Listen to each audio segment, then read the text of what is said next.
Assalamualaikum warahmatullahi wabarakatuh.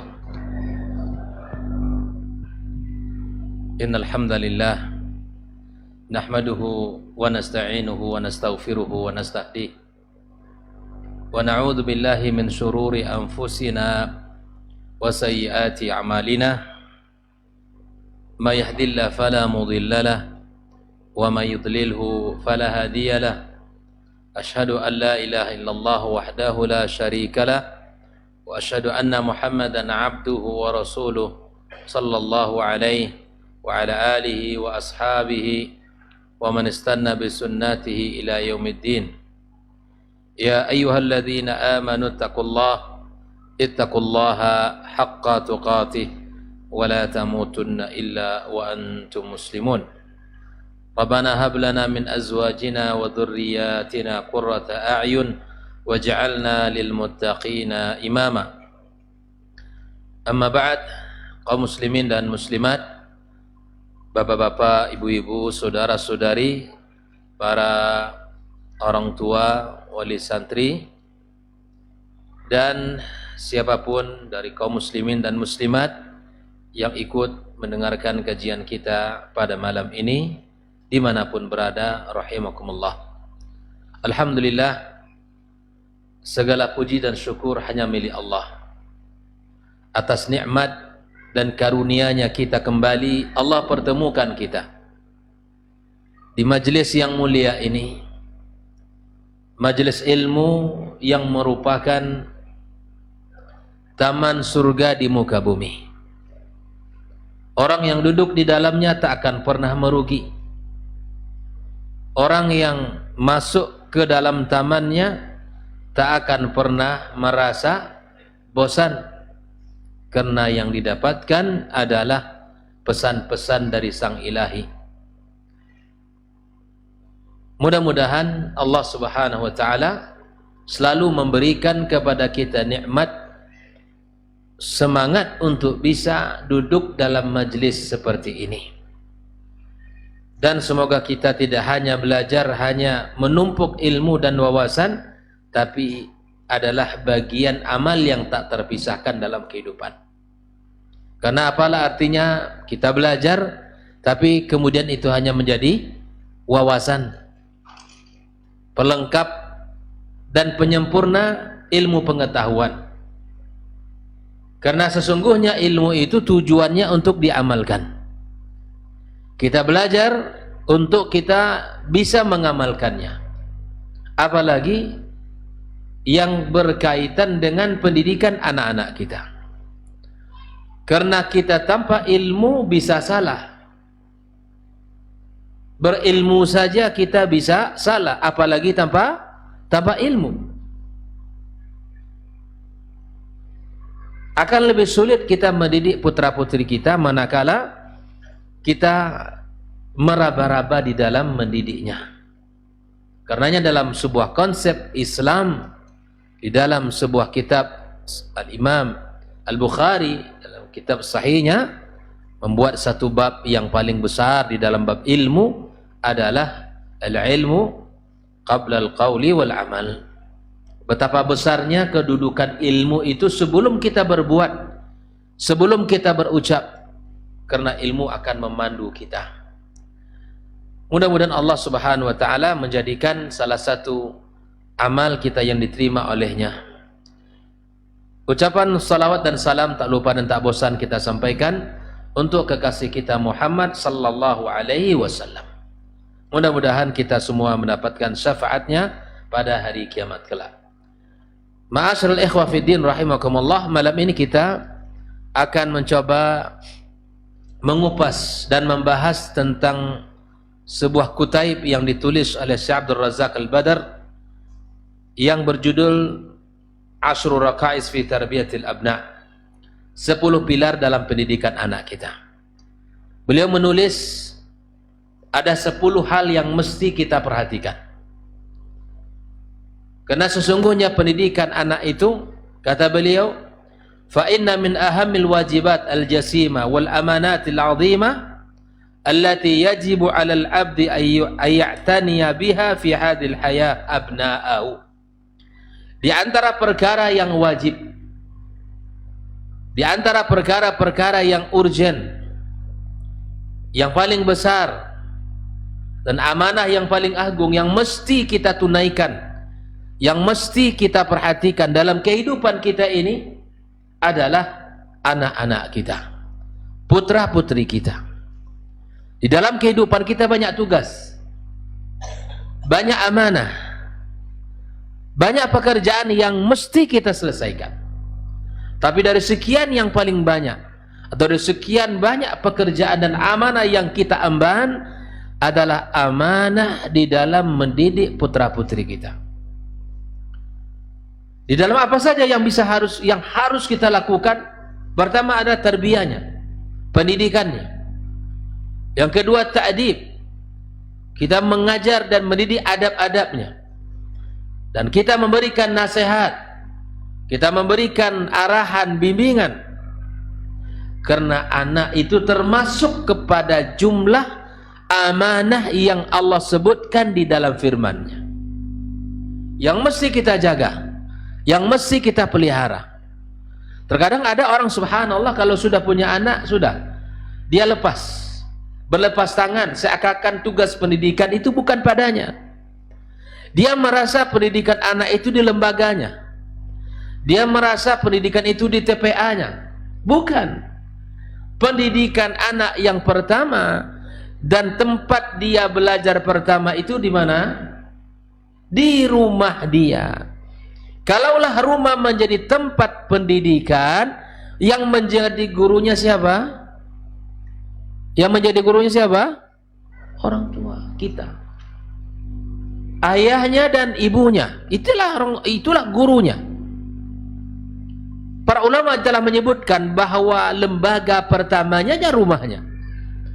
Dan kita lihat sejarah para ulama, bahwa mereka sebelum menuntut ilmu di luar sana dengan para guru-guru mereka yang di bidang-bidangnya, maka yang menjadi guru pertamanya adalah orang tuanya. Yang menjadi guru pertama adalah ayah dan ibunya. Maka sekali lagi bahwa anak merupakan bagian dari amanah yang Allah sebutkan di dalam surat Al-Ma'arij, walladzina hum li amanatihim wa ahdihim ra'un. Anak-anak merupakan bagian yang telah Allah amanahkan, bagian amanah yang telah Allah wajibkan untuk diperhatikan. Jangan biarkan anak kita durhaka kepada kita. Jangan biarkan anak kita melawan kepada kita karena dia tidak mendapatkan perhatian kita, tidak mendapatkan kasih sayang dari kita, tidak mendapatkan nasihat-nasihat dari kita. Biarlah anak tumbuh ya di dalam kehidupan ini berjalan seperti mana berjalannya waktu dan masa. Jangan. Oleh karena itu ikhwafillah rahimakumullah, di dalam ayat yang lain juga Allah Subhanahu wa taala katakan, ya ayyuhalladzina amanu la takhunullaha war rasul wa takhunu amanatikum wa antum ta'lamun. Allah ingatkan kita, tidak boleh kita berkhianat, tidak boleh kita melanggar amanah kita. Amanah kepada Allah, amanah kita kepada Rasul kita alaihi salatu wassalam, dan amanah-amanah yang telah dititipkan kepada kita secara umum. Wa'lamu annama amwalukum wa auladukum fitnah wa annallaha 'indahu ajrun 'azim. Allah telah menyebutkan bahwa sesungguhnya bahwa harta yang Allah berikan, bahwa anak yang Allah titipkan adalah sebagai fitnah. Di samping dia nikmat, karunia, menyenangkan, di satu sisi dia juga menjadi ujian besar bagi kedua orang tua kita, atau kita sebagai orang tua adalah ujian besar bagi kita. Maka kenalilah bahwa anak juga bisa menjadi ujian. Oleh karenanya kita perlu ilmu, perlu berbekal, sebagaimana Allah Subhanahu wa taala berikan kepada kita, kepada orang tua, nikmat yang besar. Sebagaimana Allah katakan, lillahi mulkus samawati wal ard yakhluqu ma yasha yahabu liman yasha inatha wa yahabu liman yasha dzukura. Inilah orang-orang yang Allah berikan. Ada orang yang Allah berikan laki-laki semua anaknya. Ada orang yang Allah berikan kepadanya perempuan semua. Ada orang yang Allah gabungkan laki-laki dan perempuan. Dan ada orang yang tidak Allah berikan kepadanya keturunan. Nah, inilah 4 tipe manusia. Kondisi manusia di dunia ini.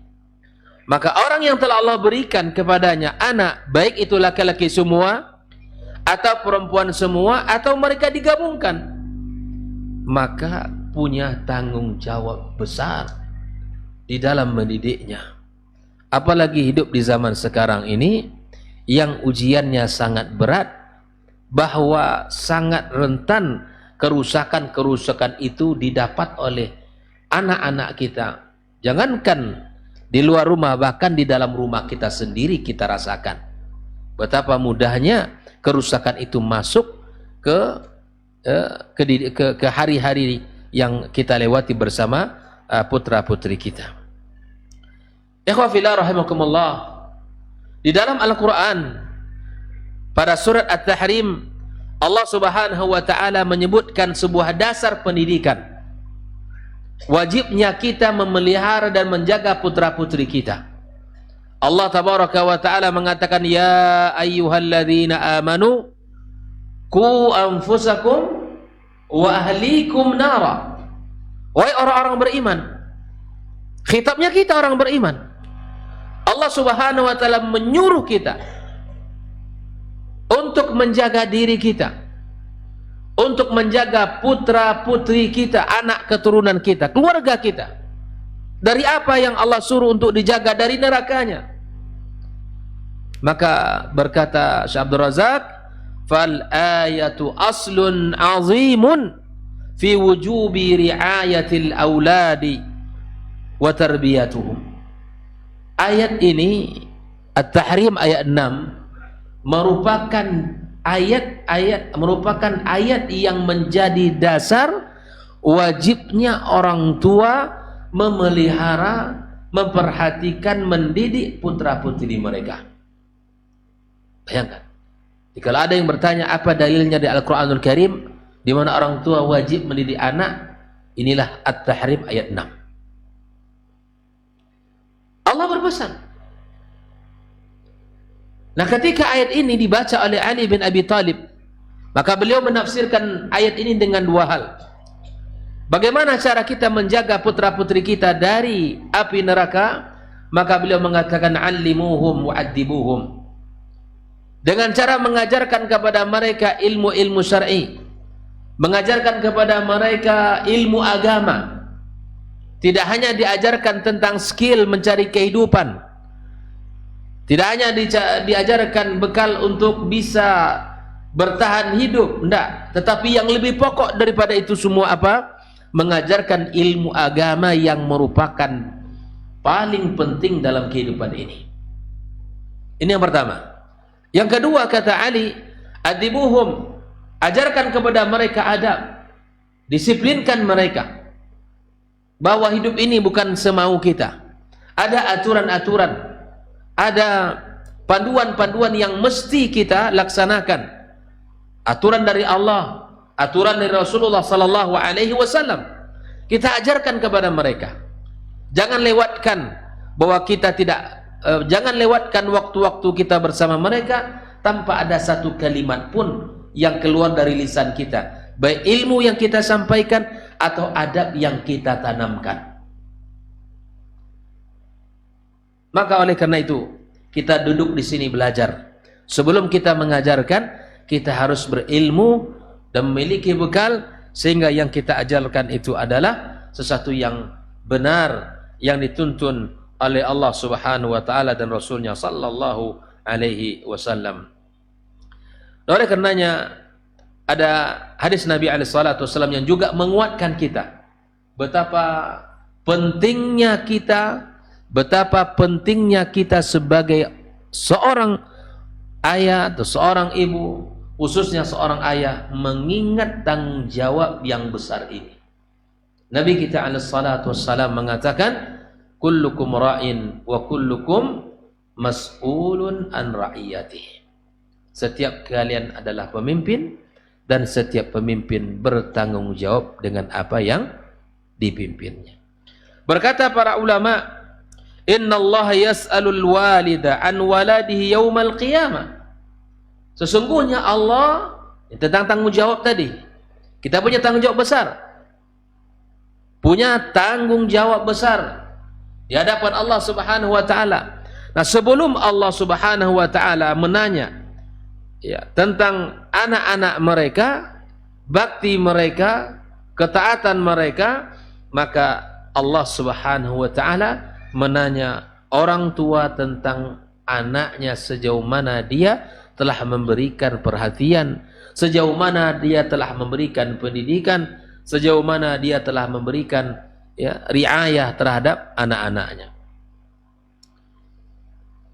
Fa innahu kama anna lil abi ala ibni haqqan falil ibni ala abi haqq.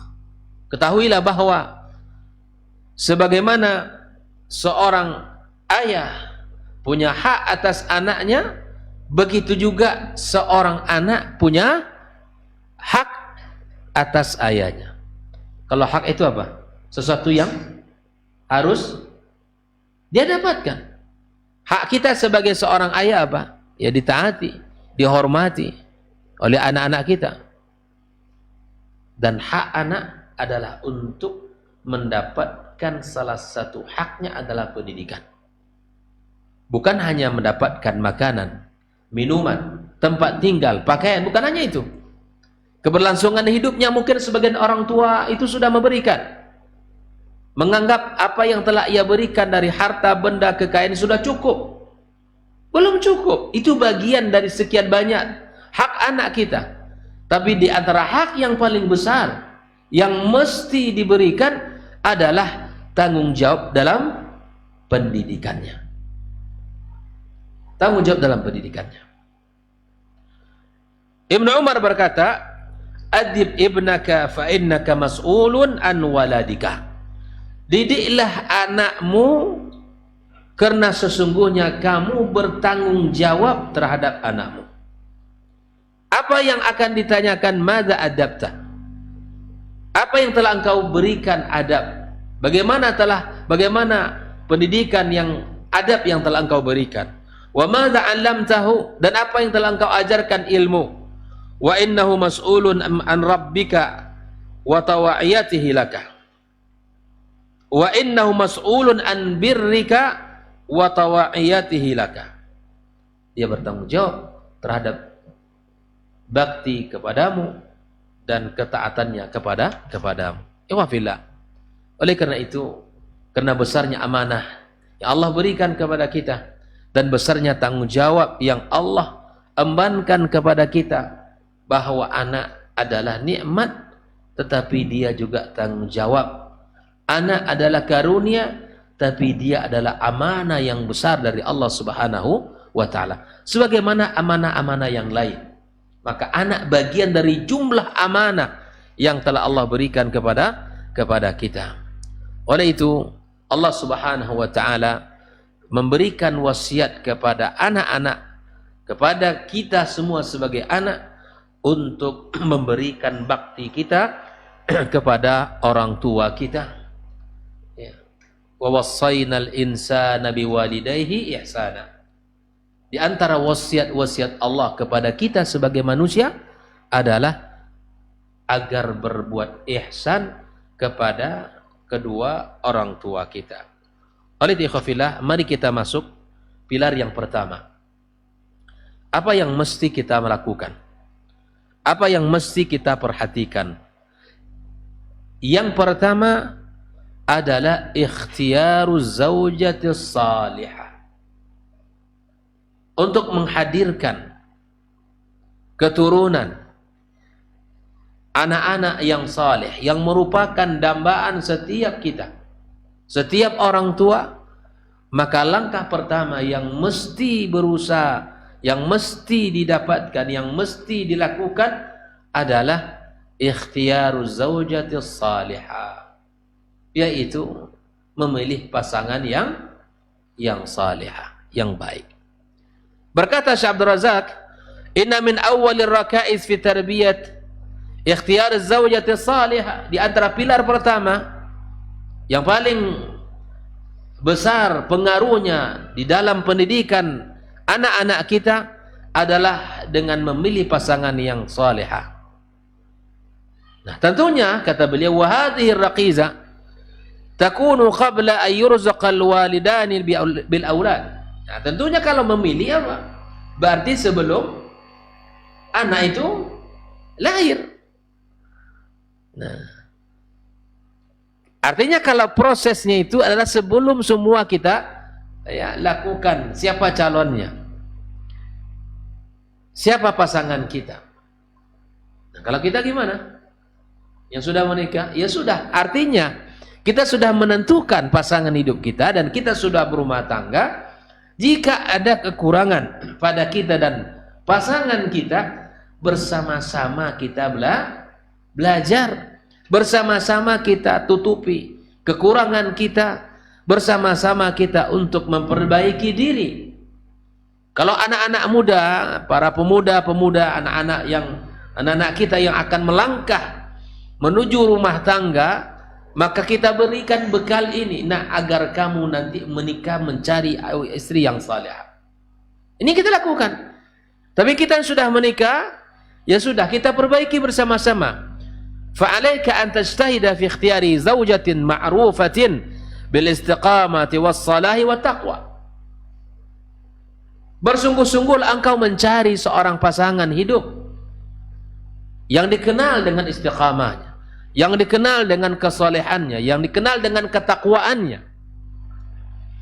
Kenapa demikian ikhwatal kiram?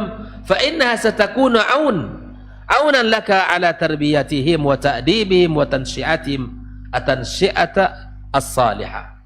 Karena pasangan hidup yang salihah itu akan membantu kita di dalam mendidik putra-putri kita. Kenapa demikian? Karena kita laki-laki ini pada umumnya bekerja. Dan pada umumnya perempuan di rumah. Kalaupun ada sebagian wanita yang keluar juga bekerja. Tapi pada umumnya kaum laki-laki keluar rumah bekerja mencari nafkah. Walaupun juga ada orang yang bekerja dari rumahnya.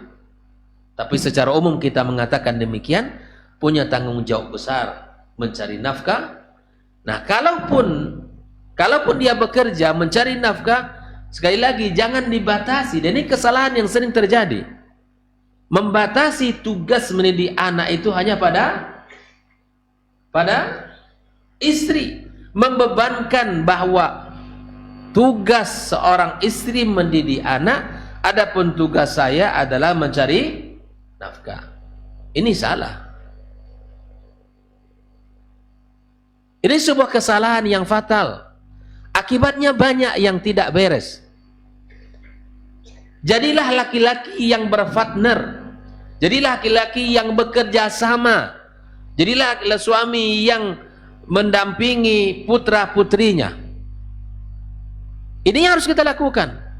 Bukan membatasi tugas kita mencari nafkah. Yang mendidik anak kita adalah istri kita, bahkan mencari sekolahnya istri kita, mendaftarkannya istri kita. Ketika anak itu ikut rapat orang tuanya istri kita yang datang, ketika nanti terima rapor istri yang datang, dan seterusnya. Inilah kesalahan dalam pendidikan. Makanya di sini alhamdulillah lembaga ini memberikan perhatian besar untuk mengilmui diri, bahwa dengan belajar seperti ini kita akan tahu bahwa mendidik anak ternyata bukan hanya tugas istri kita saja, tetapi merupakan tanggung jawab bersama. Oleh itu Nabi SAW menyuruh para pemuda-pemuda yang menikah untuk mencari pasangan yang baik, sebagaimana hadis yang sudah ma'ruf. Tunkahul mar'atu li'arba'. Nikailah wanita itu, atau wanita itu dinikahi karena 4 hal. Limaliha, karena hartanya, wali hasabiha, karena keturunan, garis keturunannya, atau garis karya besar daripada keluarga itu, wali jamaliha, karena kecantikannya, wali diniha, dan karena agamanya. Ini bukan perintah ya. Di sini Nabi mengabarkan dulu orang-orang Arab kalau menikahi itu melihat kepada 4 hal ini. Kebiasaan orang menikah, tunkahul mar'at, ini bukan fi'lu amr. Nabi sedang menceritakan kebanyakan orang menikah itu melihat 4 faktor ini. Pertama faktor apa? Harta. Yang kedua faktor keturunan. Yang ketiga faktornya kecantikan. Yang keempat agamanya. Kata Nabi, inilah kebanyakan orang. Nabi sedang menceritakan, memberitahu, menginformasikan kepada kita, kebanyakan orang mencari pasangan itu melihat 4 hal ini. Tetapi Nabi kita alaihi salatu wassalam memberikan sebuah penekanan. Fasfar bidzatid din taribat yadak. Apa artinya? Pilihlah yang beragama, yang memiliki pemahaman dalam bidang agama, kamu akan beruntung. Begitulah terjemahan secara umumnya, kamu akan beruntung. Bukan hanya hadis ini yang menjelaskan bahwa Nabi menekankan untuk mencari istri yang salihah. Bahkan Nabi kita mengatakan, man razaqahullahu imra'atan salihatan faqad a'anahu ala syatri dinihi falyattaqillah fi syatril baqi. Barang siapa yang telah Allah berikan kepadanya pasangan hidup wanita salihah, siapapun yang mendapatkan pasangan hidupnya wanita yang salihah, maka sungguh Allah telah menolongnya separuh agamanya. Bayangkan itu. Jadi wanita saleh itu adalah karunia, akan membantu kita di separuh agama kita. Maka tinggal lagi separuh yang lain harus kita sempurnakan. Begitu besarnya wanita saleh kedudukan dalam Islam, dan bahkan sangat membantu seorang suami. Betul Pak, kalau perempuan ini memberikan pengaruh besar, apalagi bisikan-bisikan, ya di saat misalnya ada sesuatu yang terkadang kaum laki-laki tidak bisa menolaknya, kalau istri yang memintanya. Nah oleh karenanya, kalau seandainya permintaan itu datang dari seorang wanita yang salihah, datang dari wanita yang beriman kepada Allah dan bertakwa kepadanya, maka tentu perkara-perkara yang baik yang akan dimintanya. Makanya Nabi menganggap orang yang mendapatkan istri yang salihah, dia telah ya mendapatkan kebaikan separuh dari agamanya. Tinggal lagi separuh yang lain yang harus dia sempurnakan. Dan istri yang salihah bukan hanya menyempurnakan separuh agama, tapi istri yang salihah juga merupakan sebab kebahagiaan di dunia ini. Nabi kita sallallahu alaihi wasallam mengatakan, min sa'adati ibni Adam al-mar'atus salihat.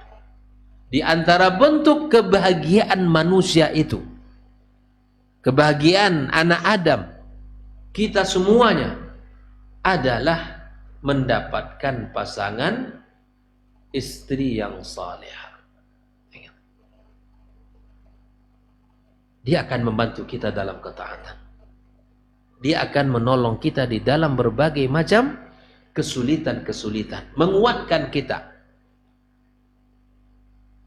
Dan inilah fungsi wanita. Di saat kita menikah, menuju kehidupan bahtera rumah tangga, yang kita carikan ketenangan.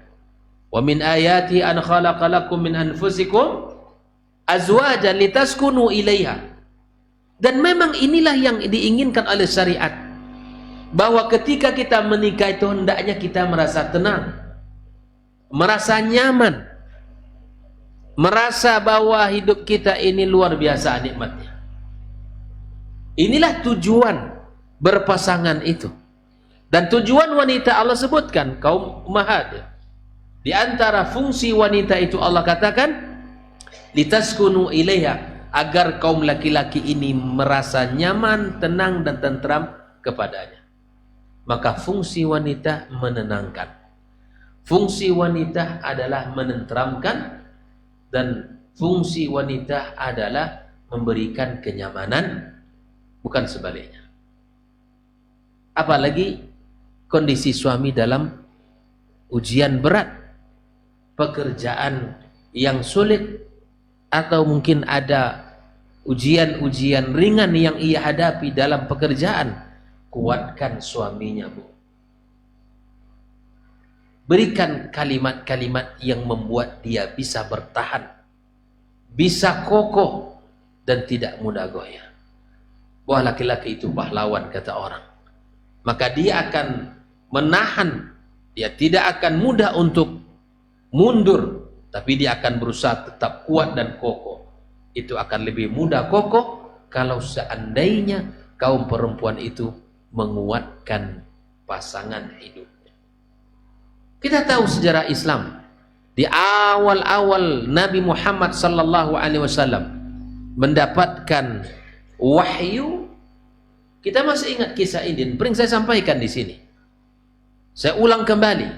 Ketika Nabi Muhammad sallallahu alaihi wasallam menerima wahyu pertama, Nabi dalam kondisi gemetar, takut, kembali ke rumah dalam keadaan gemetar. Dan ketika itu ibunda kita Khadijah radhiyallahu taala anha menyambut suaminya ketika pulang dalam keadaan seperti itu. Khadijah radhiyallahu taala anha langsung menyambut baginda kita alaihi salatu wassalam, memberikan langsung kalimat yang bisa menenteramkan hati baginda kita alaihi salatu wassalam, menenangkan jiwanya yang lagi resah, menenteramkan perasaan yang tidak nyaman. Bukan hanya kalimat yang diberikan oleh ibunda kita Aisyah, bukan hanya pujian yang bisa didengarkan oleh Rasulullah sallallahu alaihi wasallam, tetapi ada aksi badan.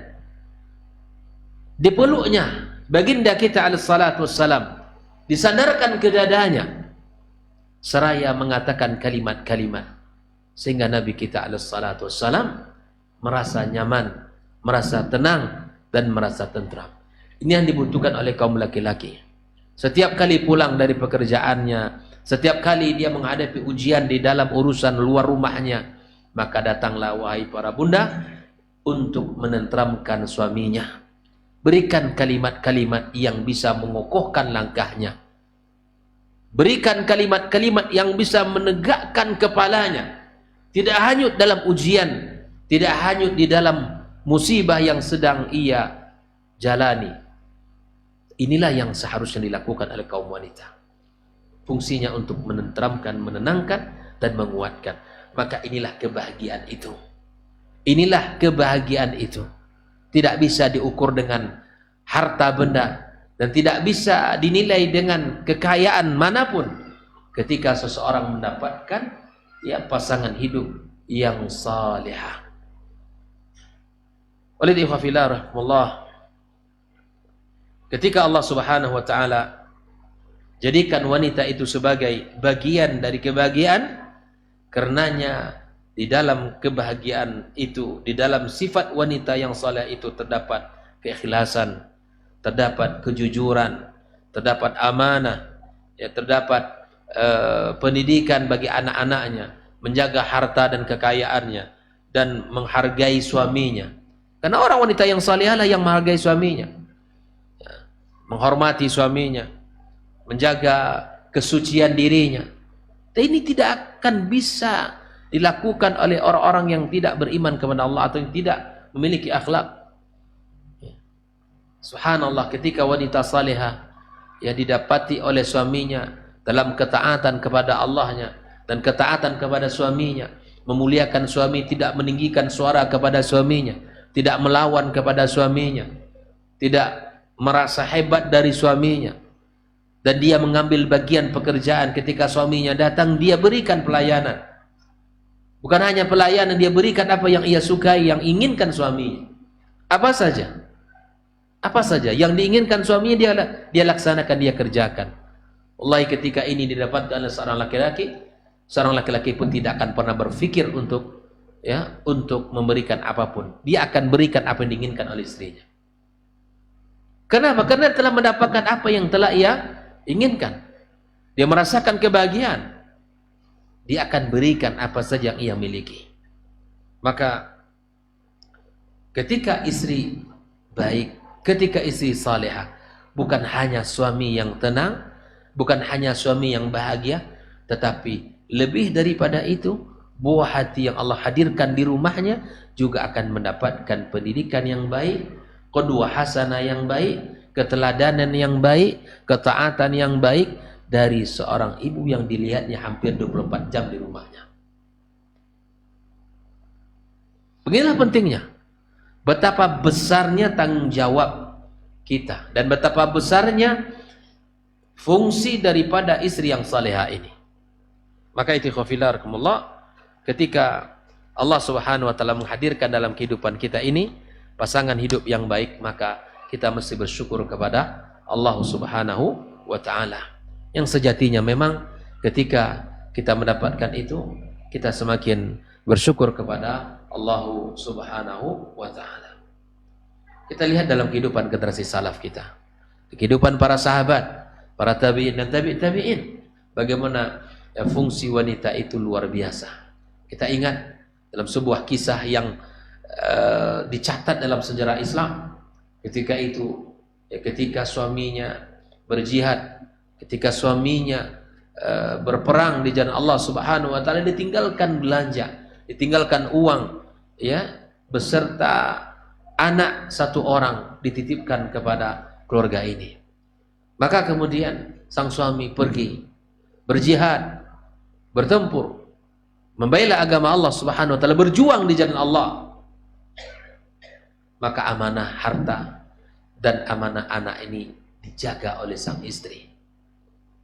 Dia betul-betul menjaganya. Tidak dia belanjakan harta yang ditinggalkan itu, melainkan untuk kebutuhan pendidikan anaknya. Sampai anak itu menjadi seorang pemuda alim min ulama'il ummah. Sang ayah pun pulang. Bayangkan Pak, anak ditinggal ketika kecil, pulang-pulang sudah besar. Dan bahkan hanya bukan besar, tapi sudah menjadi ahli ilmu. Menjadi ahli ilmu. Menjadi ahli ilmu. Maka ini tidaklah bisa dilakukan kecuali oleh istri yang saleh. Dia tidak gunakan harta melainkan untuk pendidikan anaknya. Bahkan ternyata subhanallah, ketika laki-laki itu pulang, dia menemukan laki-laki lain di rumahnya, yang itu merupakan sang ayah dan ini merupakan sang anaknya. Sebagian menceritakan ketika ayah ini pulang melihat seorang pemuda yang menyampaikan kajian di sebuah masjid. Bahkan subhanallah, sang ayah ini bertanya-tanya, siapalah anak muda ini? Siapalah laki-laki ini yang ilmunya luar biasa, yang ilmunya sangat dalam dan luas? Ternyata setelah ia pulang, ternyata adalah putranya sendiri. Dan itulah hasil daripada amanah yang dididik oleh seorang ibu yang salihah. Kata dia, tidaklah aku tinggalkan, tidaklah harta yang kamu tinggalkan, melainkan aku gunakan untuk membiayai kehidupan putramu untuk belajar agama. Bayangkan.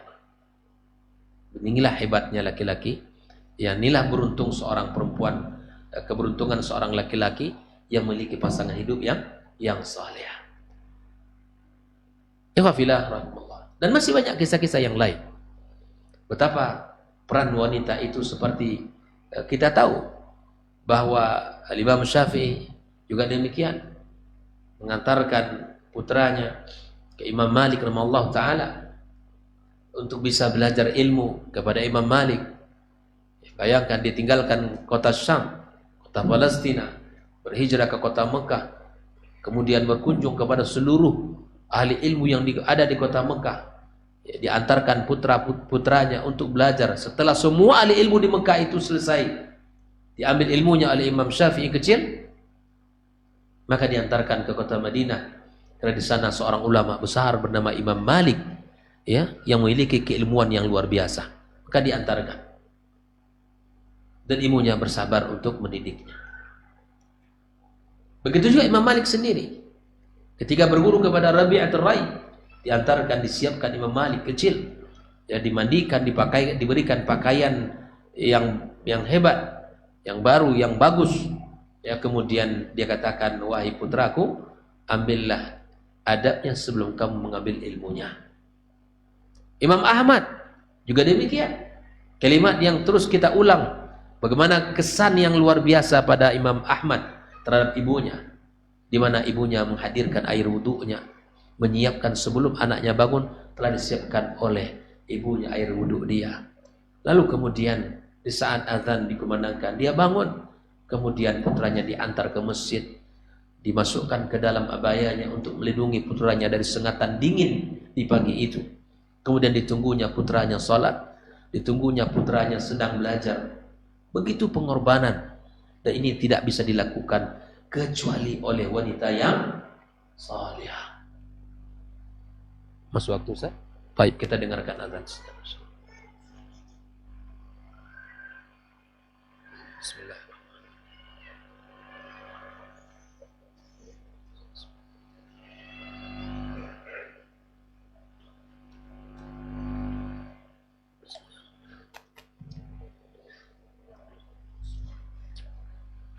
Allahu Akbar, Allahu Akbar. Allahu Akbar, Allahu Akbar.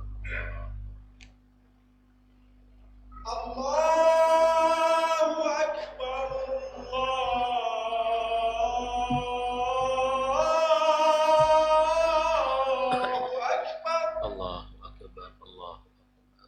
Asyhadu an la ilaha illallah.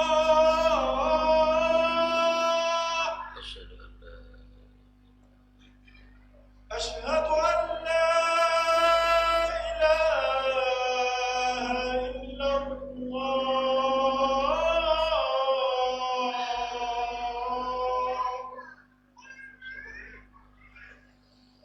Asyhadu anna Muhammadar Rasulullah.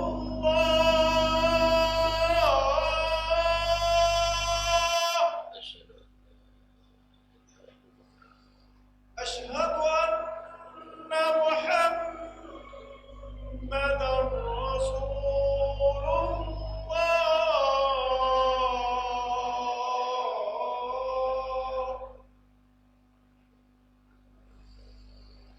حي على الصلاة.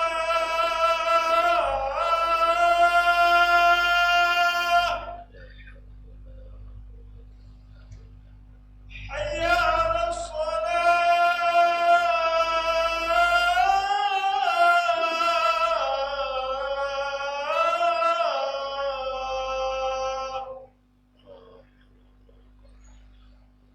حي على الفلاح.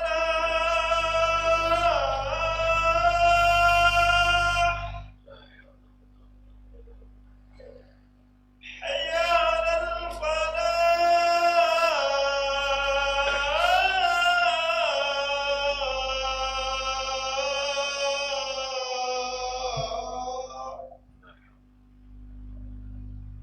الله أكبر، الله أكبر. لا إله إلا الله.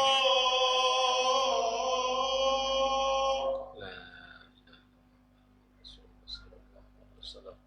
اللهم رب هذه الدعوة التامة والصلاة القائمة آت محمد الشافع إنك لا تخشى رب حمدي من الصالح.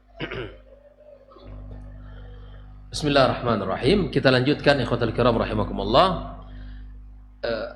Pilar yang pertama tadi adalah ikhtiyaruz zaujatus salihah. Kita memilih pasangan hidup yang as-salihah.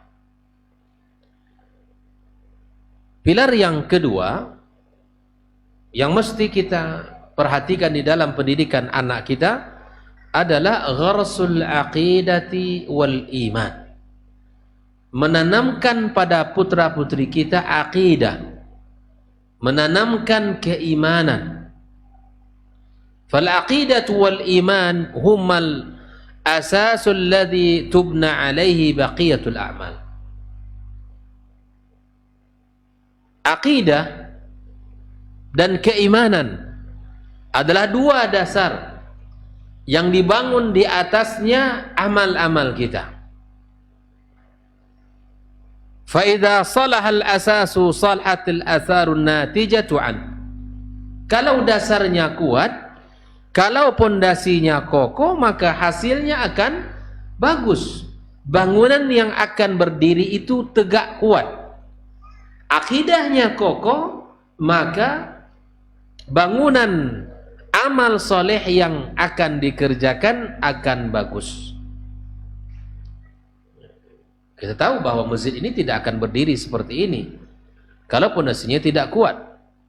Gedung-gedung yang tinggi menjulang ke langit, ya, itu tidak akan berdiri kokoh kecuali pondasinya kuat. Tadi kaji berapa besarnya, berapa dalamnya, semua dikaji. Begitu juga seharusnya kita memikirkan bahwa akidah adalah dasar utama di dalam beragama ini. Maka anak-anak kita sedari kecil kita tanamkan akidah yang sahihah. Kita gemburkan keimanannya. Iman yang saya maksud bukan hanya sekadar kita sampaikan rukun iman ada 6, bukan itu. Tetapi melalui ayat-ayat Allah yang terbentang di alam semesta ini, kita kaitkan dengan keimanan. Hendaknya ketika anak kita bicara tentang gunung, kita kaitkan itu adalah dasar di mana kita mengokohkan keimanan.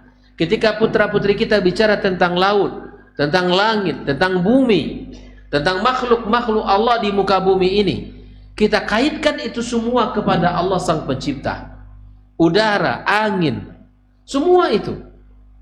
Apapun temanya yang sedang kita bicarakan dengan putra-putri kita, kaitkan itu semuanya adalah penciptanya Allah Subhanahu wa ta'ala.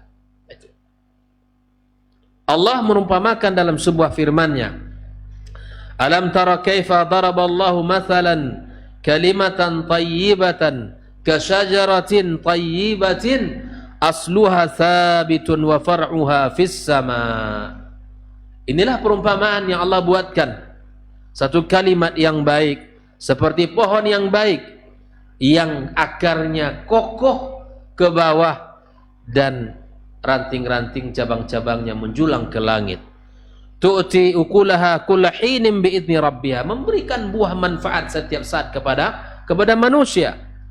Wa yadribullahu al-amthala lin-nas la'allahum yatadhakkarun. Allah membuat perumpamaan-perumpamaan bagi manusia agar kita berfikir, agar kita bisa mengambil faedah, agar kita bisa mengambil pelajaran-pelajarannya. Inilah yang harus kita pahami bersama.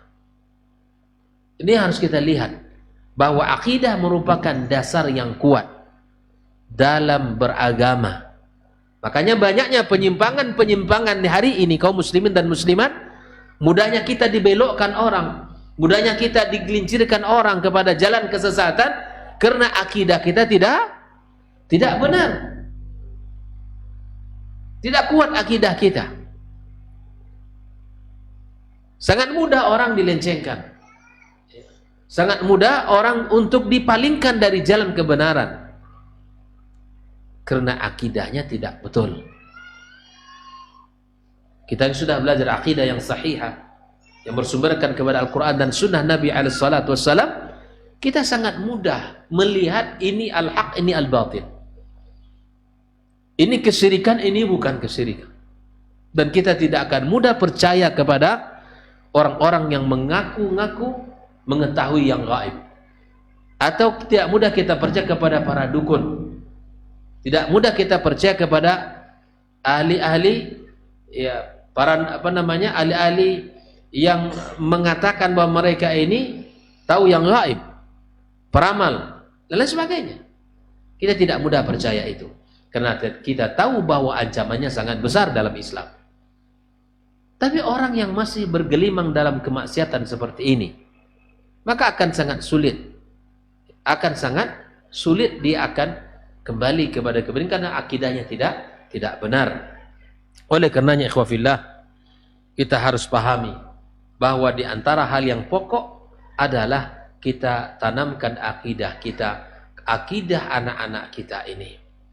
Ikhwah fillah rahimahullah, kita tahu seorang sosok ya yang luar biasa di dalam Al-Quran. Allah abadikan kisahnya, Luqmanul Hakim. Orang yang sederhana, tidak tampan dari sisi wajahnya, bahkan berkulit hitam, pendek. Dari sisi manusia kesempurnaannya jauh. Maksudnya dari sisi tampilannya tidak menarik bagi sebagian kaum wanita. Tetapi bisa orang yang seperti ini ternyata Allah jadikan pelajaran untuk kita semuanya. Nasihatnya bukan main. Kalimatnya luar biasa, berisi kalimatnya yang sangat indah, sehingga Allah abadikan di dalam Al-Quranul Karim. Sebagaimana wasiat Luqman kepada putranya, ya, di mana ini merupakan kalimat yang juga harus kita katakan kepada putra-putri kita. Ya bunayya, la tusyrik billah, inna syirka la zulmun azim. Pernah enggak kita mengucapkan kalimat ini? Lihat Pak, kalimat luar biasa. Wahai putriku, wahai putraku, jangan engkau syirikkan Allah nak. Karena sesungguhnya kesyirikan itu adalah kezaliman yang paling besar. Di dalam sebuah hadis disebutkan, az-zulmu thalathatun. Kezaliman itu ada 3. Kezaliman yang tidak diampunkan Allah, yaitu kesyirikan. Kezaliman yang diampunkan Allah, yaitu dosa-dosa kita. Ada dosa-dosa kita diampunkan Allah karena istighfar kita. Ada dosa-dosa kita diampunkan Allah karena amal saleh kita. Misal, ada mata yang melihat sesuatu yang tidak baik, telinga mendengar sesuatu yang tidak baik, lisan berucap sesuatu yang tidak baik, tangan memegang sesuatu yang tidak pantas dipegang, seterusnya. Dosa-dosa kecil seperti ini misalnya bisa dihapus oleh ibadah-ibadah dan amal saleh serta sedekah. Contoh ketika orang berwudu. Ketika dia berwudu, Nabi menyebutkan keutamaan wudu itu sendiri. Akan berguguranlah seluruh dosa-dosanya seiring dengan tetesan terakhir dari air wudunya. Berguguran dosa-dosanya.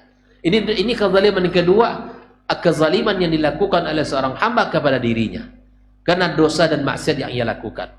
Nah, kezaliman yang ketiga, kezaliman yang tidak dibiarkan Allah. Apa kezaliman ini? Kezaliman seorang hamba kepada orang lain. Kesalahan kepada Allah lebih ringan daripada kesalahan kepada manusia. Kesalahan kepada Allah cukup dengan beristighfar dan bertaubat dan tidak mengulangi.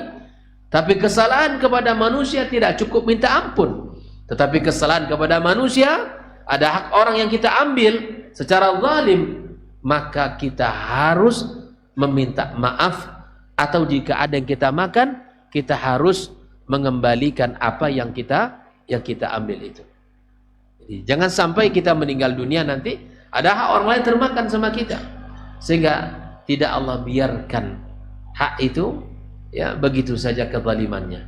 Maka kezaliman itu ada 3. Kezaliman yang tidak dimaafkan Allah adalah kesyirikan, dan akibatnya apapun yang telah ia lakukan di dunia ini tidak akan diterima Allah Subhanahu wa taala. Oleh karenanya, Luqmanul Hakim mengawali nasihatnya agar menjauhi kesyirikan. Dan bahkan Ibrahim alaihissalam juga meminta kepada Allah Subhanahu wa taala agar Allah jauhkan dia dan keluarganya dari kesyirikan. Wajnubni wa baniya an na'budal asnam. Ya Allah, jauhkanlah aku dan anak keturunanku dari menyembah berhala-berhala ini. Para anbiya, perhatian mereka tentang akidah ini sangat tinggi. Orang-orang saleh, para sahabat, para tabi'in, generasi awal umat ini, mereka tidak main-main masalah akidah. Apalagi dengan dosa kesyirikan. Jangan kita menganggap kecil, karena itu dosa yang tidak diampunkan Allah tabaraka wa ta'ala. Innahu may yusyrik billah faqad harramallahu alaihi al-jannah wa ma'wahu an-nar wa ma lil-zalimin min ansar. orang-orang yang mensyirikkan Allah, orang-orang yang menduakan Allah tabaraka wa taala dalam ibadah, maka Allah haramkan baginya surga dan Allah jadikan neraka sebagai tempatnya, dan Allah tidak berikan pertolongan kepadanya. Bayangkan, itulah orang-orang yang melakukan kesyirikan. Maka ikhwafillah, kita harus bersihkan kehidupan kita sebagai orang tua yang terlebih dahulu ya berakidah dengan akidah Ahlus Sunnah wal Jamaah yang berdasarkan sumbernya adalah Al-Quran dan Sunnah dan pemahaman para as-salafus saleh di dalam seluruh bab akidah. Kita akan selamat dan kita akan bahagia. Anak akan mengikut. Anak akan mengikut. Maka siapa lagi yang bertanggung jawab untuk menyelamatkan akidah kecuali kita? Maka itu masukkan anak-anak kita ke lembaga-lembaga pendidikan yang memperhatikan tentang akidah. Masukkan anak kita kepada lembaga-lembaga pendidikan yang menekankan kepada akidah. Ketika anak kita marhalut taksis, masa-masa diisi ilmu, maka wajib anak ini mendapatkan bagian yang sangat penting ini. Oleh ikhwafillah rahimahullah, kita sebagai seorang orang tua maka harus memberikan perhatian terhadap akidah dan keimanan ini. Ya, karena kalau tidak, ya, maka banyak efeknya dari kehidupan yang tidak memiliki panduan akidah yang benar. Nabi kita alaihissalatu wassalam memberikan kepada kita motivasi-motivasi agar kita tetap menjadi mukmin yang baik dan kita menjauhkan kesyirikan-kesyirikan dalam kehidupan kita. Fagharsu hadhil aqidah fi nufusil abna huwa ta'zizun limartabatil ihsan indahu. Menanamkan akidah pada diri dan jiwa anak-anak kita itu akan menguatkan ya tingkat ihsan pada mereka. Orang kalau memiliki akidah yang sahihah dalam hidup ini, maka ketika dia beribadah itu akan kuat, Pak. Karena dia yakin Allah Subhanahu wa taala melihat dan dia yakin Allah Subhanahu wa taala memperhatikan. Karena dia akan merasakan betapa pengawasan Allah itu hadir di tengah-tengahnya. Waqad harisan Nabi sallallahu alaihi wasallam asyaddal hirs ala bayani hadhil aqaid. Dan di antara pengajaran Nabi alaihi salatu wasallam adalah pengajaran pada pilar yang kedua ini, yaitu pilar akidah. Hadis yang juga sering kita ulang-ulang. Saya coba minta jemaah untuk satu orang mengingat hadis ini. Apa yang disampaikan Nabi kepada Ibnu Abbas radhiyallahu taala? Sama jemaah yang ingat. Nasihat Nabi kepada Ibnu Abbas. Ketika itu Ibnu Abbas berada ya bersama Nabi di sebuah kendaraannya, digonceng oleh Nabi alaihi salatu wassalam. Ibnu Abbas ketika itu masih kecil. Dan diajak oleh Nabi satu kendaraan bersamanya. Nabi mengatakan, "Ya ghulam, inni u'allimuka kalimat." Saya akan ajarkan kepada kamu beberapa kalimat. Apa kalimatnya? Ihfazillaha yahfazka. Hafal, Pak? Ihfazillaha yahfazka. Nasihat ini nasihat tentang akidah, tentang muraqabah, menghadirkan Allah, merasakan pengawasan Allah. Ihfazillah yahfazka. Jagalah Allah, Allah akan menjagamu. Ihfazillah yahfazka. Ihfazillah tajidhu tujahak. Jagalah Allah, engkau dapatkan Allah di hadapanmu. Bagaimana cara menjaga Allah? Kalau ada pertanyaan itu datang di anak kita, bagaimana cara menjawabnya? Ya, bagaimana cara menjaga Allah ya? Allah kan tidak nampak ya. Allah kan nggak lihat, nggak bisa kita lihat. Bagaimana cara menjaga Allah? Apakah Allah butuh penjagaan ya? Bisa jadi anak kita bertanya. Bagaimana cara menjawabnya? Menjaga Allah dengan menjalankan agamanya, menjalankan perintahnya. Wa idza sa'alta fas'alillah, kata Rasul. Wahai Ibnu Abbas, kalau engkau minta, minta sama Allah. Ya kan? Minta sama Allah.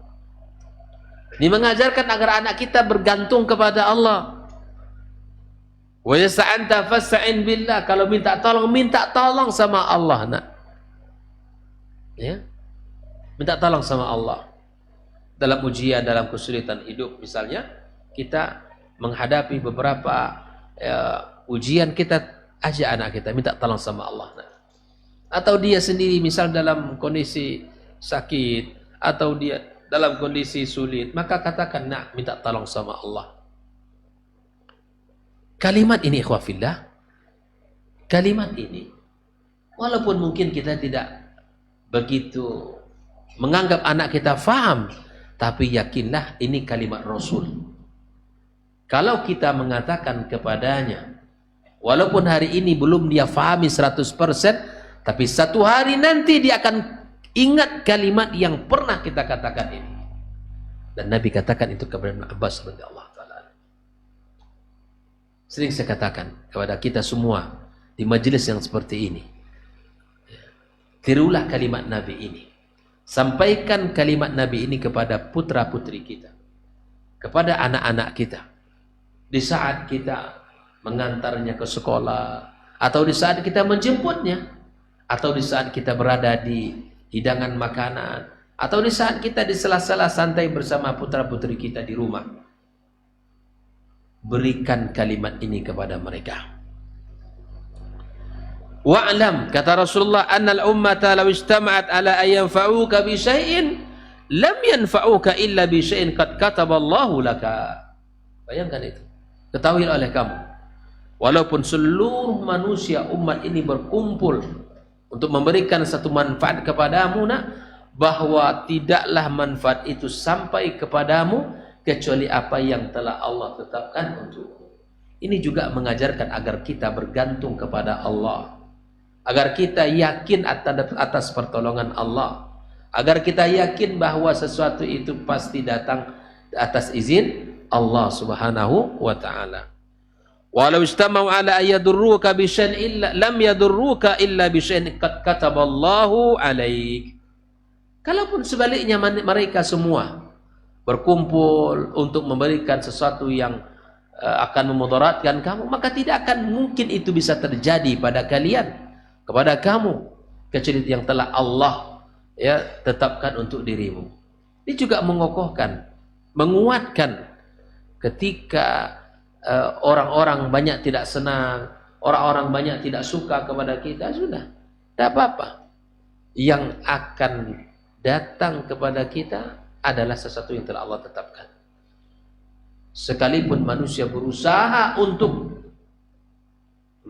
mendatangkan kemudaratan kepada kita, tidak akan bisa kecuali atas izin Allah subhanahu wa ta'ala.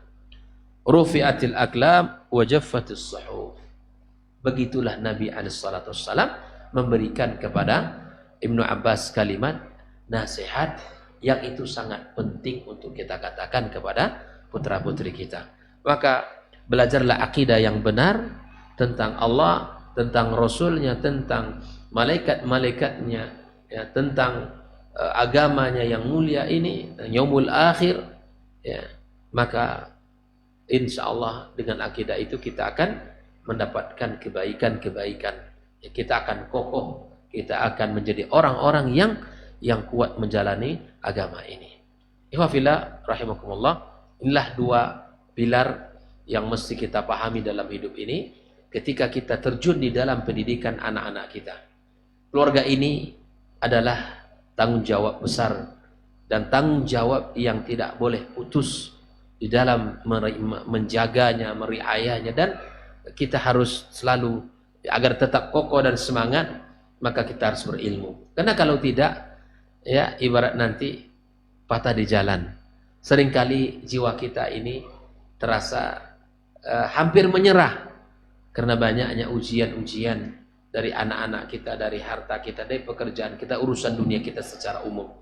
Maka bil khusus di dalam pendidikan anak-anak kita harus mengetahui ya tentang pilar-pilar ini sehingga kita ya kuat di dalam menjalankan proses pendidikan putra-putri kita. Ya, kita buka tanya jawab berapa menit ke depan. Ya, silakan jika ada yang ingin bertanya. Tafadhal. Ada pertanyaan, Ustaz?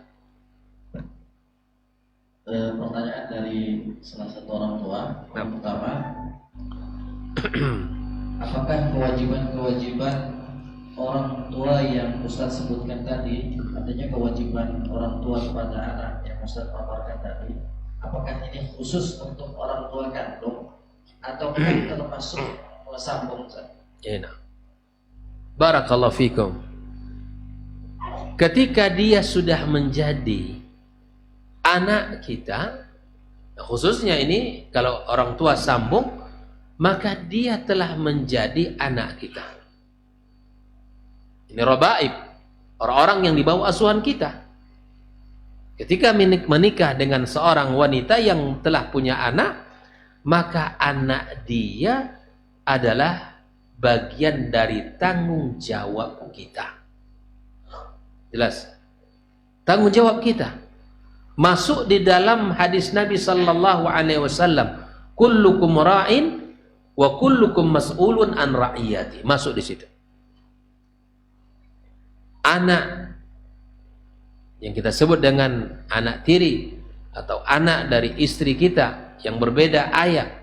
Begitu juga seorang istri ya menikah dengan seorang laki-laki yang sudah punya anak, maka anak suaminya juga bagian dari tanggung jawab pendidikan yang ada di bawahnya.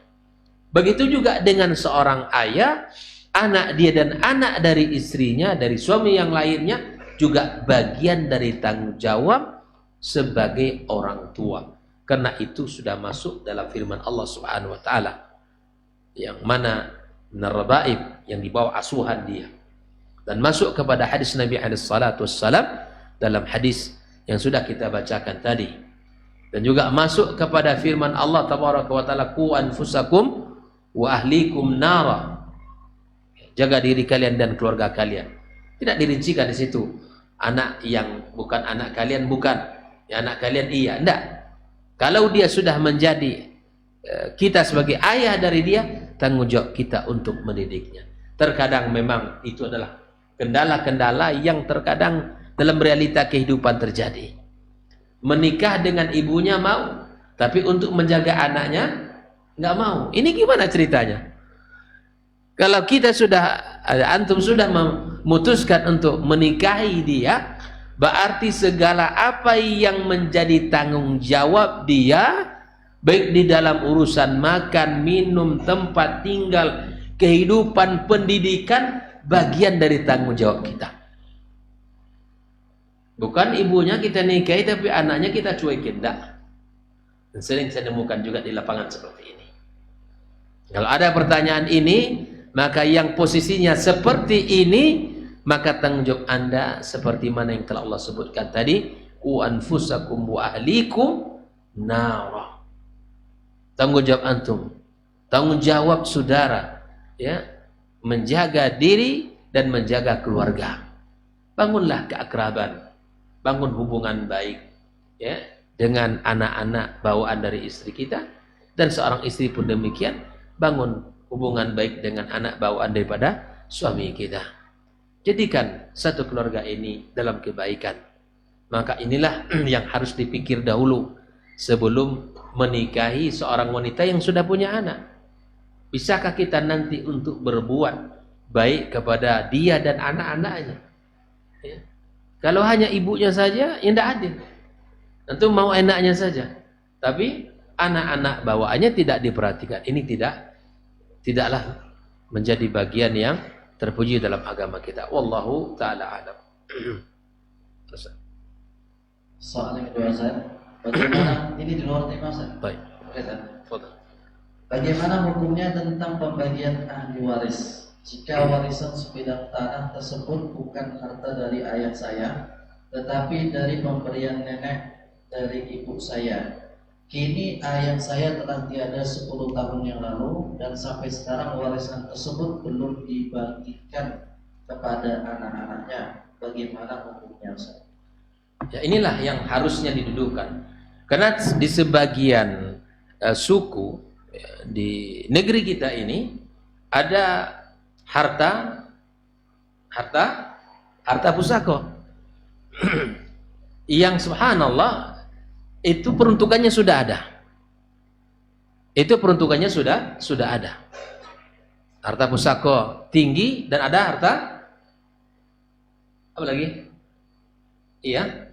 Ada yang ini mama di sini. Di dalam sebagian suku di negeri kita ini, maka harta-harta ini ada yang dikuasai, ada harta-harta yang memang milik orang tua, kakek nenek yang itu dimiliki oleh kaum perempuan, diberikan kepada mereka. Itu tidak tahu lagi kita punya siapa itu, kakek nenek yang keberapa yang punya. Saya katakan dalam bab ini khawfillah Allah, masih ada nggak keluarga dari ayahnya?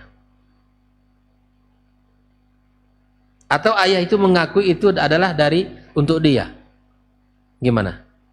Mungkin yang bertanya bisa menyampaikan langsung. Ya, artinya saya tidak bisa mengatakan kalau ini asalnya dari siapa. Kalau itu adalah pemberian ibunya kepada ayahnya, kepada ayah Anda yang bertanya ini, berarti itu kan sudah milik ayahnya. Kalau milik ayah berarti boleh dibagi kepada ahli warisnya. Tapi kalau yang saya katakan tadi ada harta pusaka yang memang di sebagian suku di negeri kita ini itu tidak boleh dimiliki. Kalau tidak boleh dimiliki, bahkan mereka membagi kepada kaum wanita.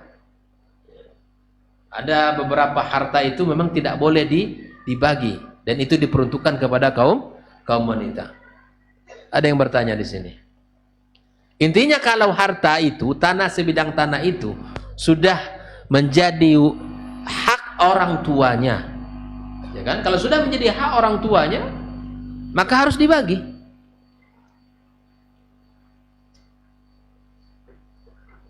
Gimana? Enggak.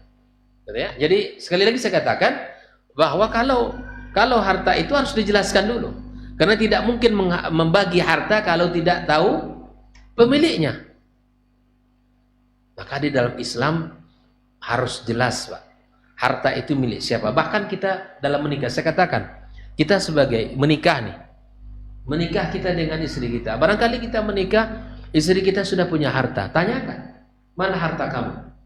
Ada enggak dari orang tua kamu? Oh, enggak ada, Bang. Harta saya enggak ada. Nah, harta yang pertama istri kita apa dari kita? Mahar. Itulah hartanya. Sudah. Berarti itulah harta dia. Kalau Anda menikah dengan seorang wanita yang telah meninggal orang tuanya, misalnya, ya seorang wanita yang telah meninggal orang tuanya, maka tanyakan, kalau kebetulan orang tuanya meninggalkan harta, adakah harta yang ditinggalkan dibagi oleh ayah, oleh keluarga setelah ayah meninggal? Ada, Bang, misalnya. Di mana? Apa? Ya, tempat ruko di jalan itu. Ah, ini jelas harta dia. Ini harta siapa ini? Harta istri. Istri mau apakan hartanya? Gitu kan? Kalau begitu bagi dua ada ya. Tidak boleh. Harta ini milik dia. Karena di antara sumber rezeki wanita itu sumber hartanya warisan. Di samping mahar kita adalah warisan dia, warisan dari orang tuanya. 4 ruko yang dia miliki, 4 pintu ruko itu mau disewakan, uangnya milik dia. Mau dijual, hasil penjualan milik dia. Pertanyaannya, boleh nggak dibagi sama kita? Sama suami? Boleh kalau dia ridho, kan? Boleh. Tapi pemilik pertamanya siapa? Istri. Jangan dipaksa. Itu kalau dijual ruko itu untuk abang duitnya. Masya Allah, dari mana antum? Punya dia. Hak istri kita. Atau mungkin ketika kita menikah dengan seorang wanita yang telah diberikan hibah oleh bapaknya mobil atau rumah. Ini rumah siapa? Ini pemberian bapak ketika dia hidup, hibah. Masing-masing kami kakak beradik ber5 orang perempuan, masing-masing dapat rumah dikasih. Nah, jadi mana? Kita tinggal di sini saja, Bang. Rumah ini milik siapa? Milik istri. Gak bisa berubah kepemilikannya kepada kita. Kecuali istri ngasih dia, ini untuk abang sajalah. Itu beda ceritanya. Tapi selama itu adalah pemberian orang tua, lalu kemudian itu adalah milik dia. Dan begitu seterusnya. Harta kita, harta kita. Harta istri kita, harta istri kita. Tetapi ada pada harta yang kita hasilkan dari uang kita, dari pekerjaan kita, di situ ada hak istri dan anak-anak kita. Jelas? Jelas ya? Bapak-bapak bekerja, punya penghasilan, ya kan? Maka dari penghasilan itu ada hak anak, ada hak istri. Tapi kalau istri bekerja, punya penghasilan, itu adalah hak istri. Jelas? Maka dudukkan permasalahannya. Kalau asal harta itu punya siapa? Tak mungkin kita membagi harta yang tak jelas tuannya. Kalau bapaknya tadi punya saudara-saudara, paling ya anak daripada saudara atau sepupu dia juga bisa mengakui. Bisa saja dia datang. Ini kan bukan harta bapak kamu. Ini juga harta nenek kita bersama. Kami juga berhak untuk mendapatkan. Kecuali itu tadi sudah dikasihkan kepada bapaknya oleh ibunya, oleh ayahnya, lalu dia ya tinggalkan harta itu, maka boleh dibagi sesuai dengan pembagiannya 2:1. Kalau ya 2:1 laki-laki dan perempuan. Allahu taala a'lam. Pertanyaan. Baik. Bagaimana menanggapi perkataan salah seorang ustaz tentang pendidikan anak itu tidak mesti semuanya menjadi ulama, namun justru diajarkan juga dalam mencari kehidupan seperti berdagang. Bukan hanya belajar tanpa mengerti bagaimana menghadapi kehidupan ke depannya, supaya beliau bisa lebih kuat dan berani dalam menghadapi banyaknya tantangan kehidupan ke depannya. Tapi mendengarkan nasihat Ustadz setiap kajian, rasanya sangat ingin anak-anak menjadi ulama. Mohon nasihatnya Ustadz. Apakah boleh anak dididik untuk bisa usaha, namun juga disertai dengan mengajarkan dasar-dasar agama? Tugas utama orang tua di dalam kehidupan ini adalah memberikan pendidikan agama. Tugas pertama kita adalah menanamkan pada anak-anak kita pemahaman yang benar tentang agamanya. Mengajarkan kepada mereka tentang Allah, mengajarkan kepada mereka tentang Rasulnya sallallahu alaihi wasallam, dan mengajarkan kepada mereka tentang agama yang ia imani. Sebagaimana nanti ketika seorang mukmin ditanya di alam kubur, siapa Rabbmu, siapa nabimu, dan apa agama? Tanggung jawab orang tua menanamkan, mengenalkan ini kepada putra-putrinya. Inilah tugas kita, mengajarkan mereka agar faham dengan agama ini. Mulai kapan Ustaz? Sejak kecil kita tanamkan. Sejak awal dia bisa, atau sejak dia pertama kali terlahir di dunia ini, kita kalimat-kalimat thayyibah kita sampaikan, kita adzankan, lalu kita ajarkan, kita talqinkan. Kalau sudah anak sudah mulai berbicara, kita talqinkan kalimat-kalimat thayyibah. Ketika anak sudah mulai banyak mengetahui, bisa melihat, bisa mendengar, kemudian bisa berbicara, kita ajak dia berdialog tentang Allah, tentang Rasul, tentang agama yang mulia ini. Lalu ketika masuk usia SD, kita carikan pendidikan yang baik, lembaga-lembaga yang baik, guru-guru yang baik, guru-guru yang selamat akidahnya, guru-guru yang mengamalkan ajaran Islam, dan guru-guru yang berakhlak mulia dan beradab. Kita cari. Ini tugas kita semuanya. Setelah selesai SD, kita masukkan ke lembaga-lembaga pendidikan yang memperhatikan juga tentang ulum syar'i, memperhatikan Al-Quran, bagian yang tidak boleh terpisah. Karena sesungguhnya kurikulum pendidikan ulama zaman dahulu pertama kalinya Al-Quran. Tidak ada yang lain. Dan mesti kita harus bersabar, Pak. Jangan semua anak ini dapat, ya, harus pintar saat yang sama. Tidak bisa. Semua itu ada tahapannya. Kurikulum pertamanya Al-Quranul Karim. Ajarkan itu. Kalau dia belum selesai di SD-nya, lanjutkan ke SMP-nya. ke tingkat SMP-nya, ke tingkat MTS-nya. Cari lembaga-lembaga yang menekankan kepada Al-Quranul Karim, kepada adab, kepada akidah, kepada akhlak. Semua itu sangat dibutuhkan oleh dia. Lalu nanti setelah SMP selesai, masuk ke SMA. Ya, ini masa ta'silul ilm. Penanaman ilmu-ilmu syar'i itu harus kuat pada anak-anak kita.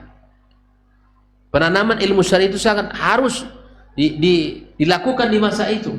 Cari lembaga-lembaga yang serius, lembaga-lembaga yang memang memperhatikan keilmuan agar anak kita faham tentang agamanya.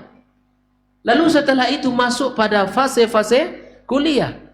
Kemana kecenderungan anak kita, silakan. Mau kerja apa nanti ke depannya itu tidak masalah. Yang penting dia memiliki pondasi Islam yang kuat. Mau jadi dokter silakan, mau jadi dosen silakan, mau jadi insinyur. Insinyur apa? Insinyur kayu. Menjadi apa sajalah. Silakan. Mau menjadi tentara, mau polisi misalnya. Kan masing-masing kita apa? Masing-masing kita punya harapan. Masing-masing kita punya impian pada anak-anak kita.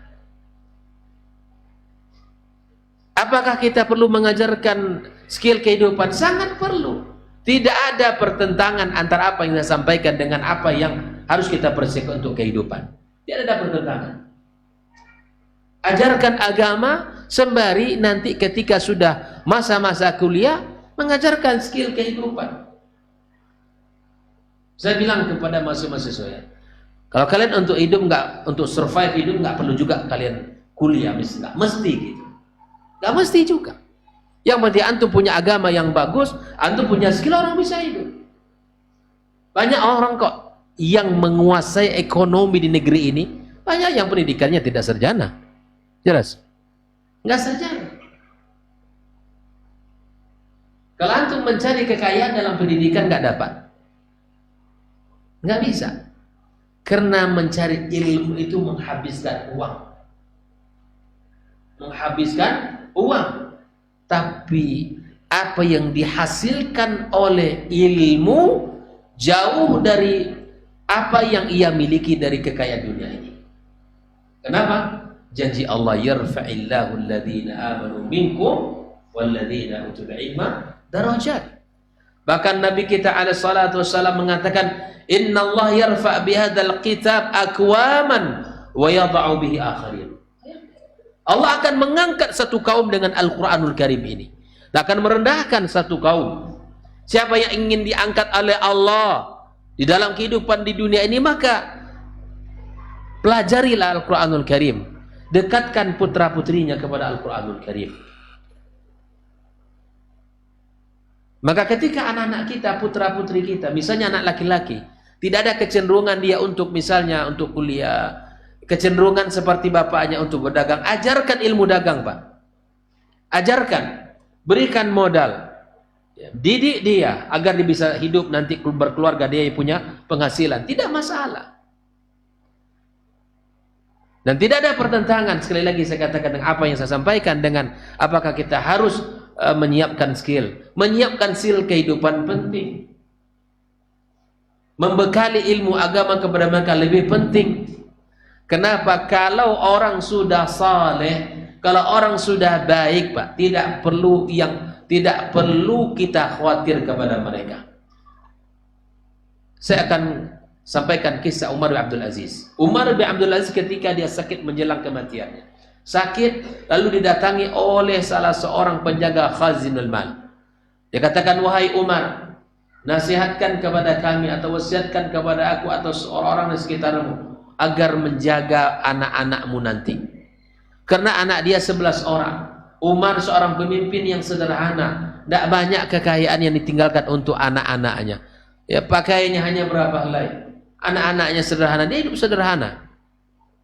Lalu dikatakan, tunjuk kami atau wasiatkan kepada aku atau orang sekeliling untuk menjaga putra-putrimu. Mendengarkan kalimat ini, Umar minta didudukkan. Lalu Umar mengatakan, terima kasih atas apa yang kalian sampaikan. Kata dia bahwa Saya tidak akan memberikan kepada putra-putriku kecuali apa yang menjadi hak mereka. Hak mereka. Dan lalu dia membaca firman Allah Subhanahu wa taala, "Inna waliyallahu alladzi nazzala al-kitab wa huwa yatawalla as-salihin." Yang menjadi pelindung saya adalah Allah yang telah menurunkan Al-Qur'anul Karim, dan dialah yang akan menjaga orang-orang saleh.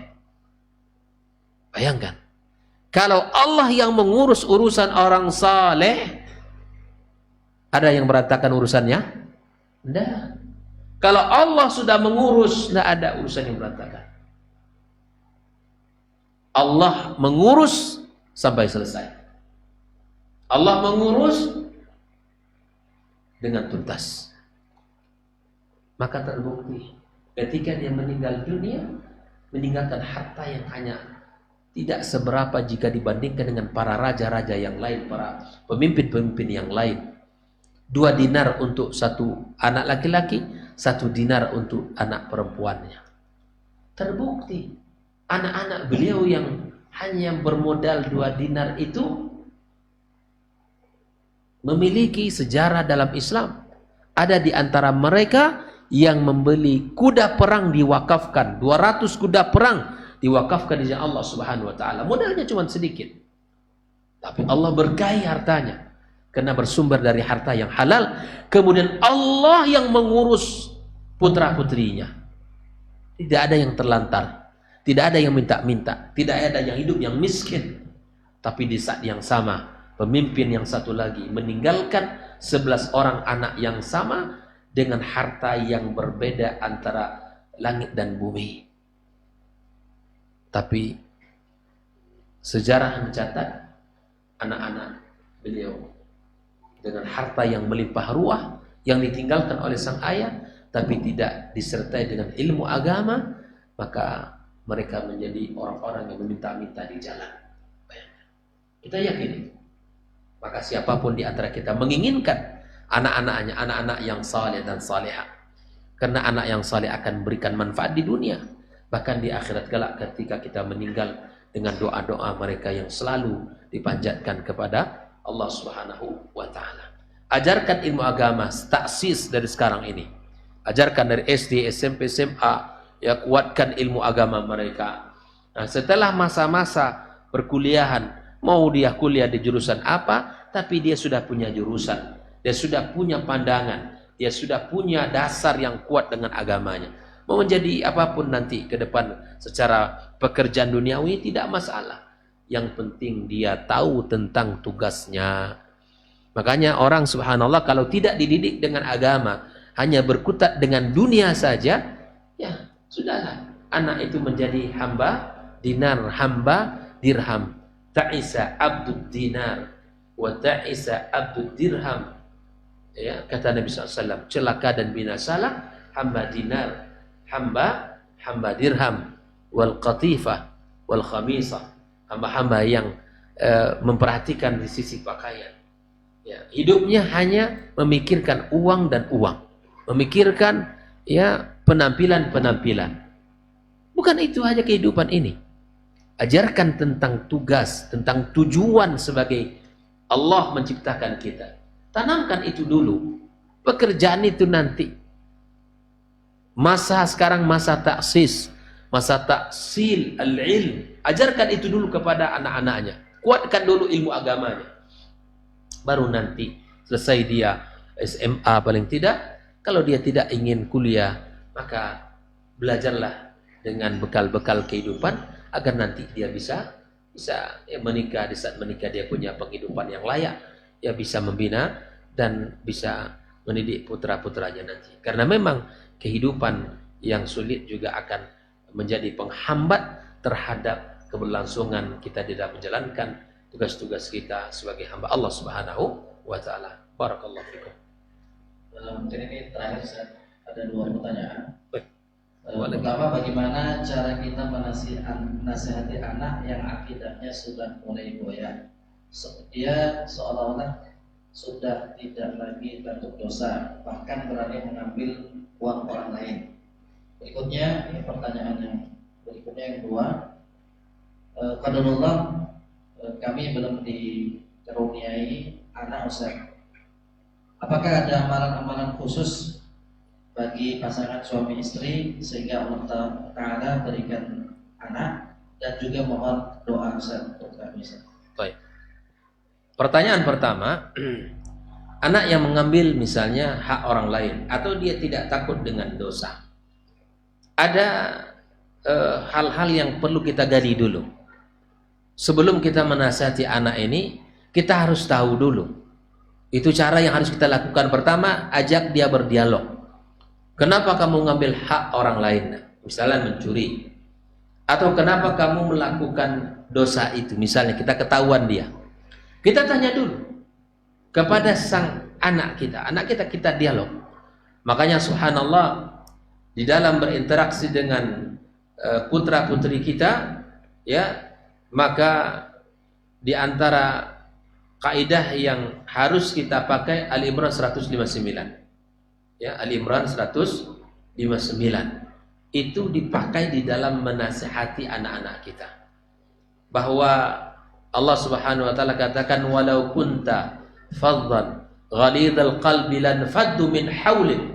Sikap kasar, sikap keras itu akan membuat anak kita lari. Nah, bisa jadi misalnya sikap kita kepada anak kita ketat di dalam memberikan sesuatu. Karena biasanya saya temukan di lapangan anak yang mengambil hak orang lain itu biasanya keinginan dia tinggi, tapi dia dilarang oleh orang tuanya, tidak didapatkan. Terkadang ada orang tua yang memang ketat di dalam uang belanja. Akibatnya anak ini mencuri. Ada korelasi saya lihat di lapangan, anak-anak yang terlalu ketat, dia inginkan sesuatu, dan itu halal, dan itu thayyib misalnya, maka dan orang tuanya mampu memberikan itu, maka berikan, tentu dengan batasan. Jelas ya? Kita memberikan aturan yang bisa membuat anak kita juga bisa senang. Makanan-makanan yang halal, makanan yang thayyib misalnya, boleh, tapi tidak boleh berlebihan. Sikap-sikap terkadang sebagian orang tua melakukan seperti itu membuat anaknya mencari solusi sendiri. Nah, sehingga dia tidak merasa itu salah. Maka saya katakan, coba gali, dialog kepadanya kenapa itu dilakukan. Tapi ingat, ketika kita berdialog, maka pakai kaidah Al-Quran. Walau kunta faddan ghalidhal qalbi lan faddu min haulik fa'fu anhum wastaghfir lahum. Ketika anak kita dapatkan dia melakukan dosa, mengambil hak orang lain, misalnya kita ketahuan, marah pasti, kesal iya, emosi naik iya pasti. Tapi ingat, kesalahan itu harus diperbaiki dengan fa'fu anhum wastaghfir lahum. Berikan dulu maaf. Ya Allah, sakit hati, terasa hati ini perih, ya. Nah, tahan dulu, jangan saat emosi yang meledak itu Anda datang menasihatinya. Itu tidak akan memberikan manfaat. Jelas. Kaidah Al-Quran. Sikap keras, berhati kasar, itu tidak akan memberikan kebaikan kepada anak. Nabi Muhammad SAW diberi nasihat oleh Allah Subhanahu wa taala saat dia berdakwah di kota Mekah.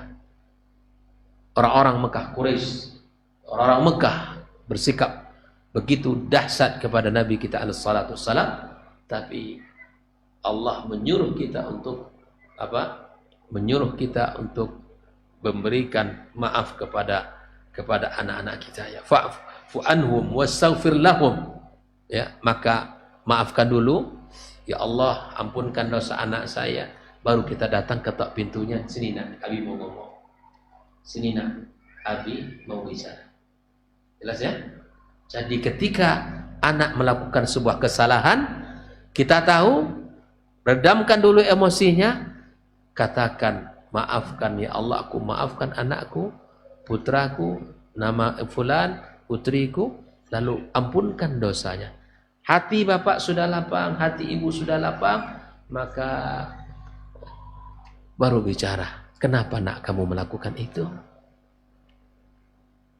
Apakah kamu ingin barang itu? Barulah cerita nanti ini. Sentuh dengan kalimat-kalimat ini. Mudah-mudahan dia bercerita. Mudah-mudahan dia sadar.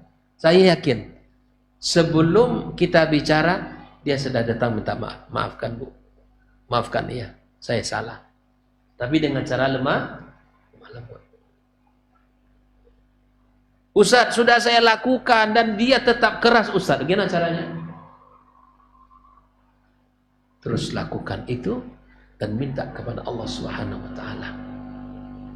Fa'fu anhum wastaghfir lahum wasyawirhum fil amr.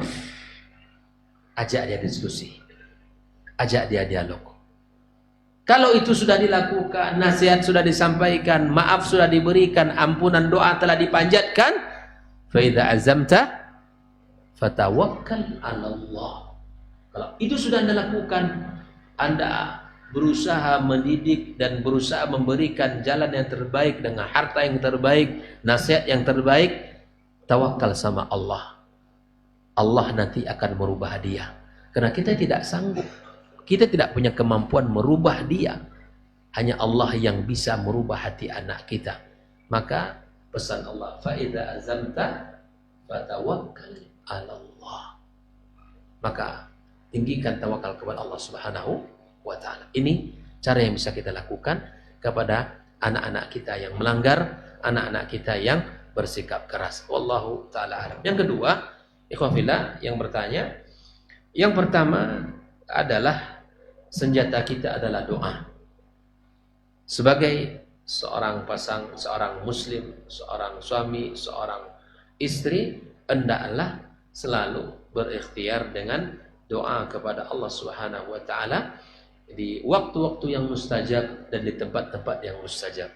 Itu di antara yang bisa kita lakukan. Doa, minta kepada Allah Subhanahu wa taala dan bersabarlah di dalam doa. Sebagaimana Nabi Zakaria alaihissalam. Nabi Zakaria termasuk orang yang telat mendapatkan keturunan. Dikisahkan Nabi Zakaria menikah di sekitar usia 30 tahun. Dan Nabi Zakaria alaihissalam mendapatkan putra, ya siapa namanya? Yahya, itu di usia 100 tahun. Kata para ulama, sekitar 70 tahun dia berdoa kepada Allah. Barulah di usia yang dia kira tidak mungkin lagi punya keturunan. Sampai Nabi Zakaria mengaku bahwa saya sudah tua, dan tulang belulang saya sudah lemah, rambut saya sudah beruban, bahkan istri saya mandul. Tapi di saat itulah Allah Subhanahu wa taala berikan keturunan kepadanya. Banyak orang yang bisa memulai dengan doa.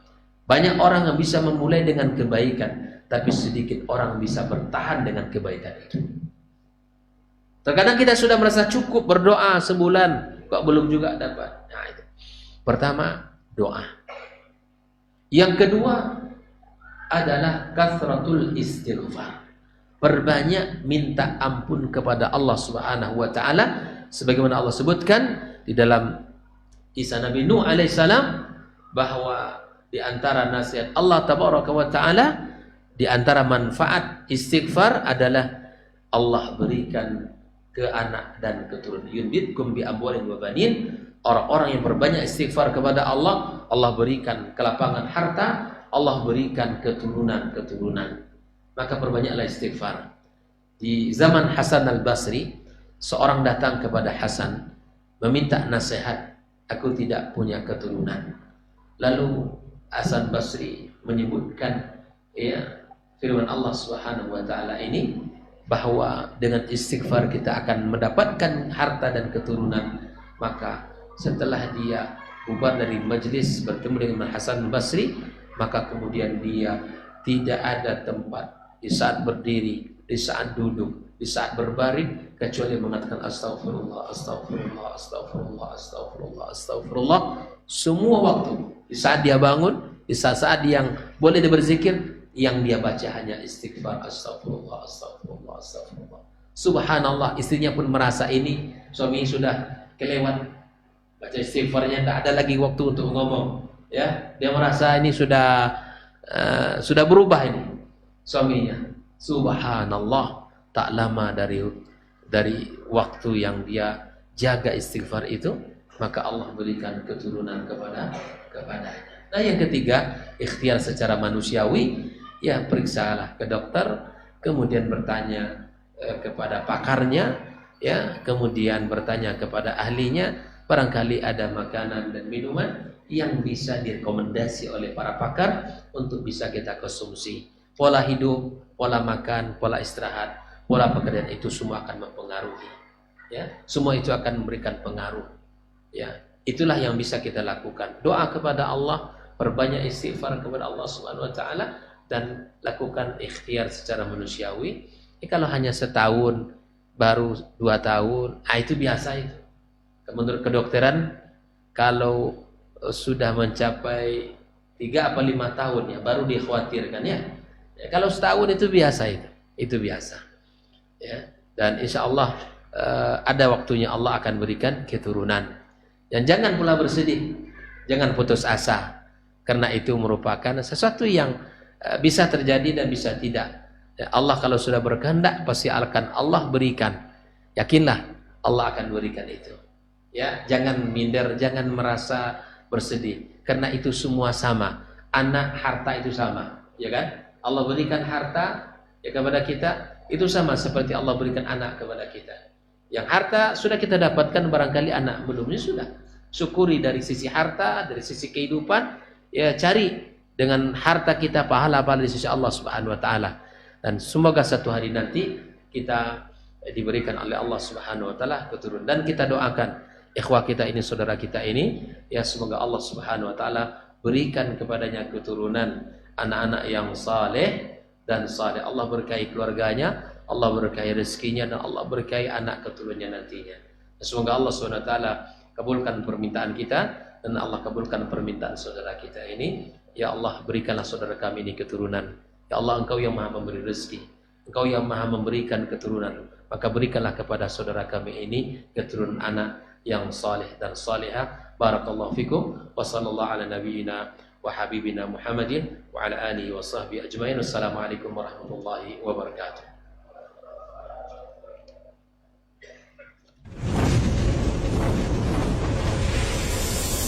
Baba TV Sunnah, belajar agama baru alim.